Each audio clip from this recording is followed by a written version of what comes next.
Hi YouTube, it's Kathy, and I'm here today to talk about my TBR for Sequelathon. Sequelathon is an event that's being hosted by myself, the T-Hags, and Jocelyn from Yogi with a Book, and I'm looking forward to it because, as you probably know if you've watched any of my channel, I'm not very good at continuing series. I'll read the first book and want to read the next books and then get distracted by all the other things. This readathon is taking place from March 1st to March 11th. It's a nice 11-day readathon to give you a little bit more than a week but not have to go a full 2 weeks. And just to remind you, I'm going to let you know what the 4 prompts were before I show you what is on my TBR. The first prompt is to continue a series you started last year. The second prompt is to read a sequel to a book that you read 3 or more years ago. Third prompt is to complete a series, and the fourth prompt is to catch up on a series. Obviously, if you don't want to follow these prompts and you just want to read sequels, you can definitely do that. I'm not 100% following the prompts myself. I have 2 books that are my top priority for this readathon, and then I have some other series that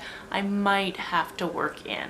The absolute top of my stack is this arc of The Faceless Old Woman Who Secretly Lives Near Home. This is the 3rd Welcome to Night Vale book. It comes out in March. I've actually had this since, I want to say, December, and I've been holding on to it knowing that this readathon was coming up and knowing that I could use it for a prompt of some persuasion. This would definitely let me catch up on a series that is currently in progress. I hope they're making more books after this. And this is a sequel to a book I read 3 or more years ago because the first Welcome to Night Vale book came out in 2015 and I definitely read it as soon as it came out. If you're not familiar with Welcome to Night Vale, it is a very popular podcast. It's actually the first podcast that I ever listened to, and it's about this very strange desert town where a lot of weird things happen. The world is not at all like our own, and I just love everything about it. The titular character of The Faceless Old Woman Who Secretly Lives in Your Home is actually voiced by Mara Wilson on the podcast, who you might know of Matilda fame or just being a badass on Twitter. So that has me completely wondering if this book is going to be narrated by Cecil Baldwin, who has been doing all the narration for all the books so far,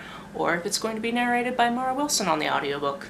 I don't know. I know absolutely nothing about the plot of this. I am just very excited to learn more about the faceless old woman who secretly lives in your home. Who is a woman who secretly lives in all the homes of all the residents of Night Vale? Sometimes she's helpful, sometimes she's not. That one time she ran for office. So I am so excited to get into this. Next we have another arc that is not coming out until April that I have been sitting on since Booknet Fest last year, because that's when I requested it and I got it in the mail a little while later. And this will definitely count for continuous series that you started last year because I read the first book in this series because I was moderating a panel with the author on it. The first book was Wicked Saints by Emily A. Duncan, and I will be reading Ruthless Gods. This is definitely a little bit of a chunker, which is probably why it's been sitting on my shelf a little while. Also, I wanted to read it a little bit closer to the release date than September, although I really wanted to pick it up then and had to stop myself. This is a very dark fantasy that includes blood magic, so if that is a trigger warning for you, just be careful about that going in. In the first book, we kind of focused on this war between these 2 different types of people that do magic. Some that use blood magic and some that don't, basically to just pare it down for the sake of this. And I absolutely fell in love with the dark, kind of gothic writing style, and I'm just very interested to see where the story goes from there. I know it's going to be a trilogy, so this isn't going to end it out,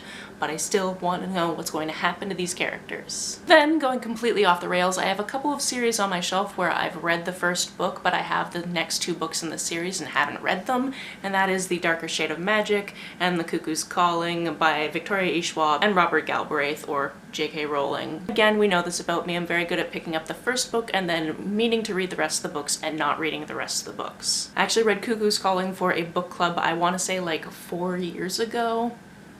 So, yeah. I think I read A Darker Shade of Magic last year. Pretty sure it was beginning of last year-ish. However, if I get to either one of these series, and if you have a preference as to which one I read, let me know down in the comments below. I actually want to do the thing that I never do, which is reread the first book before I continue on the series. This is getting heavy, I'm gonna put these down. So in the comments below, let me know which series you think that I should reread the first book and continue on. These 2 books are my top priority, but I have a feeling that with an 11-day readathon, even though this one is pretty chunky, I'm going to want to get into one of these series and either finish it in the case of Darker Shade of Magic, or read the first 3 books in the case of the Robert Galbraith. How about you? What are you reading for Sequelathon? Let me know about it down in the comments below. On the way down to the comments, if you hit that subscribe button, that would be very nice of you. You can like and share this as you see fit, and I will see you very soon. Bye!